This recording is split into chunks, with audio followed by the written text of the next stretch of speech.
ಬೋಲೋ ಬೋಲೋ ಏಯ್, ನೀ ಇನ್ನ ಇಂಜಿನಿಯರಿಂಗ್ ಆಗಿಲ್ಲ, ಆಗದು ಇಲ್ಲ. ನಿಮ್ಮ ಅಪ್ಪಂಗಷ್ಟು ಕೆಪಾಸಿಟಿನೂ ಇಲ್ಲ ಬಿಡು. ನಮ್ಮ ಅಪ್ಪನ ಬಗ್ಗೆ ಮಾತಾಡ್ಬೇಡ. ಅವ್ರ ಕೈಲಿ ಆಗಿಲ್ಲ ಅಂದ್ರೇನು? ತುಮಕೂರಲ್ಲಿ ಶ್ರೀದೇವಿ ಕಾಲೇಜಲ್ಲಿ ಫ್ರೀ ಸ್ಕಾಲರ್ಶಿಪ್ ಎಕ್ಸಾಮ್ ನಡೀತಿದೆ. ಆ ಎಕ್ಸಾಮ್ ಬರ್ದಿ ಸೆಲೆಕ್ಟ್ ಆಗಿ 4 ವರ್ಷ ಫ್ರೀಯಾಗಿ ಓದಿ ತೋರಿಸ್ತೀನಿ. ಅಲ್ಗೋವಾಗ ಬಸ್ ಚಾರ್ಜ್ ಐತಾ ಇಲ್ಲ ನಿಮ್ಮ ಹತ್ರ? ಹೋಗ್ ಬರೋ ಬಸ್ ಚಾರ್ಜು ಅವರೇ ಕೊಡ್ತಾರೆ. ತಾವಿನ್ನು ಫ್ರೀ ಆಗಿ ಇಂಜಿನಿಯರಿಂಗ್ ಓದ್ಬೇಕಾ? ಬನ್ನಿ, ನಾನು ನಿಮ್ಗೆ ಮಾಹಿತಿ ತಿಳಿಸ್ತೀನಿ.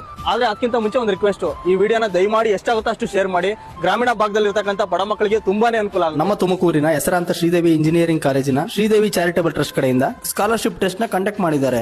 ಇದು ಬರೀ ಬಡ ಮಕ್ಕಳಿಗೆ ಅಂತ ಅಲ್ಲ, ಟ್ಯಾಲೆಂಟ್ ಇರೋರು ಯಾರಾದ್ರೂ ಬರೀಬಹುದು. ಇದೇ ಮೇ 10ನೇ ತಾರೀಕು ಭಾನುವಾರ 9 ಗಂಟೆಗೆ ಎಕ್ಸಾಮ್ ಇರುತ್ತೆ. ಈ ಎಕ್ಸಾಮ್ ಅಲ್ಲಿ ಫಸ್ಟ್ ಇಂದ 11th ರ್ಯಾಂಕ್ ಬಂದ ಮಕ್ಕಳಿಗೆ ಸಂಪೂರ್ಣವಾಗಿ 4 ವರ್ಷ ಫ್ರೀ ಎಜುಕೇಶನ್ ಇರುತ್ತೆ. ನೀವು 11th ಇಂದ 30th ರ್ಯಾಂಕ್ ಬಂದ್ರು ಸಹ ಯೋಚನೆ ಮಾಡಬೇಕಾಗಿಲ್ಲ. ಗವರ್ಮೆಂಟ್ ಫೀಸ್ ಏನಿರುತ್ತೋ ಅಷ್ಟು ಮಾತ್ರ ಕಟ್ಟಿ ನೀವು ಎಜುಕೇಶನ್ ಮಾಡಬಹುದು. ಮತ್ತೆ 30th ಇಂದ 60th ರ್ಯಾಂಕ್ ಅಲ್ಲಿ ಬರ್ತಕ್ಕಂತ ಮಕ್ಕಳಿಗೆ 25% ಟ್ಯೂಷನ್ ಫೀಸ್ ಅಲ್ಲಿ ಕನ್ಸೆಷನ್ ಇರುತ್ತೆ. ಅಬೌವ್ 60th ರ್ಯಾಂಕ್ ಬಂದ ಮಕ್ಕಳಿಗೂ ಸಹ ಪ್ರತಿ ವರ್ಷ 10,000 ರೂಪಾಯಿ ಕನ್ಸೆಷನ್ ಕೊಡ್ತಾ ಹೋಗ್ತಾರೆ. ಇದೇ ಮೇ 10ನೇ ತಾರೀಕು ಭಾನುವಾರ 9 ಗಂಟೆಗೆ ಎಕ್ಸಾಮ್ ಇರುತ್ತೆ. ಇದ್ರ ಜೊತೆಗೆ ಎಕ್ಸಾಮ್ ಬರೋ ಮಕ್ಕಳಿಗೆ ಬಂದೋಗ ಬಸ್ ಚಾರ್ಜ್ ಕೊಡ್ತಾ ದೂರದಿಂದ ಬರೋ ವಿದ್ಯಾರ್ಥಿಗಳಿಗೆ ಊಟ ಹಾಗೂ ಬ್ರೇಕ್ಫಾಸ್ಟ್ ಎರಡನ್ನೂ ನೀಡ್ತಾ ಇದ್ದಾರೆ. ಈ ಎಕ್ಸಾಮ್ ಅಟೆಂಡ್ ಮಾಡಬೇಕಂದ್ರೆ ನೀವು ಮಾಡಬೇಕಾಗಿರೋದು ಇಷ್ಟೇ. ಲಿಂಕ್ ಅಂತ ನನಗೆ ಕಮೆಂಟ್ ಮಾಡಿ, ನಾನು ನಿಮಗೆ ಲಿಂಕ್ ನ DM ಮಾಡ್ತೀನಿ. ರಿಜಿಸ್ಟ್ರೇಷನ್ ಮಾಡ್ಕೊಳ್ಳಿ. ನಿಮ್ಗೆ ಇನ್ ಕೇಸ್ ಗೊತ್ತಾಗಿಲ್ಲ ಅಂದ್ರೂ ತೊಂದರೆ ಇಲ್ಲ, ಸ್ಕ್ರೀನ್ ಮೇಲೆ ನಂಬರ್ ಕೊಟ್ಟಿರ್ತೀನಿ, ಅವರಿಗೆ ಕಾಲ್ ಮಾಡಿ ಡೀಟೇಲ್ಸ್ ಆಗಿ ಹೇಳ್ತಾರೆ. ಇನ್ನೊಂದು ಮಾತು, ಈ ಕಾಲೇಜಲ್ಲಿ ಓದಂತ ಎಷ್ಟೋ ವಿದ್ಯಾರ್ಥಿಗಳು ಕ್ಯಾಂಪಸ್ ಸೆಲೆಕ್ಷನ್ ಆಗಿ ದೊಡ್ಡ ದೊಡ್ಡ ಕಂಪನಿಯಲ್ಲಿ ಲಕ್ಷಾಂತರ ರೂಪಾಯಿ ಗಳಿಸ್ತಾ ಇದ್ದಾರೆ. ಇನ್ನೇನಕ್ಕೆ ತಡ ಮಾಡ್ತಾ ಇದ್ದಾರೆ? ಭವಿಷ್ಯದ ಕನಸಿಗೆ ಹಿಂದೆ ರೆಕ್ಕೆ ಕಟ್ಟಿ ದಯವಿಟ್ಟು ವಿಡಿಯೋ ಶೇರ್ ಮಾಡಿ.